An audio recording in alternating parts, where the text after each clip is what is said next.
High, good morning. কেমন আছো সবাই? আশা করি সবাই খুব ভালো আছো। ঠান্ডা তো প্রচুর পড়েছে, আর ঠান্ডা মানে ঘুরতে যাওয়া, আর দেখছি বিয়েবাড়ি।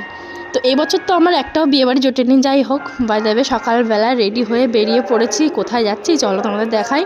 তো এখন বাজে হচ্ছে 5:30। সকালবেলা রেডি হয়ে বেরিয়ে পড়েছি কর্তামশাই, আমি আর পলাশ। তো এখানে বাড়ি থেকে বাইকেই উঠে গেলাম। এখন যাচ্ছি স্টেশনে এসে 1 কাপ নিয়ে নিলাম গরম গরম চা, কারণ বাড়ি থেকে কিছুই খেয়ে আসা হয়নি। চা শেষ করতে না করতেই ট্রেন ঢুকে পড়েছে। চায়ের কাপ ফেলে দিয়েই ট্রেনে উঠে পড়লাম। বামনগাছি আসতে না আসতে একটা সিটও পেয়ে গেলাম। আর ট্রেনটা আজকে যা ঝুলিয়েছে কি বলবো। প্ল্যাটফর্মে যাচ্ছি আমার সাথে, এই যে নায়িকা দেখো তোমরা, কোনো সিনেমায় টিভিতে কোনো জায়গায় দেখতে পারবা না, কিন্তু এইসব হাসপাতাল ক্ষেত্রে দেখতে পারবা।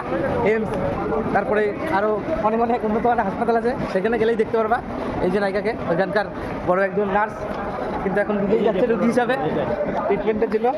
ঠিক আছে, আজকের ব্লগ এই। তো আমাদের পলাশের ভাট বকা তো তোমরা শুনেই নিলে। তারপর আমরা চলে এসেছি গড়িয়া স্টেশনে, কারণ আমাদের গন্তব্য কোথায় এতক্ষণে বুঝেই গেছো যে হাসপাতাল। তো গড়িয়া থেকে এখন টোটো করে চলে যাব। আর এখানে দেখছি রিলস ভিডিও হচ্ছে, এরা সব নন বেঙ্গলি দেখে যা মনে হলো। তো ছোট্ট একটা ক্লিপ নিয়ে নিলাম।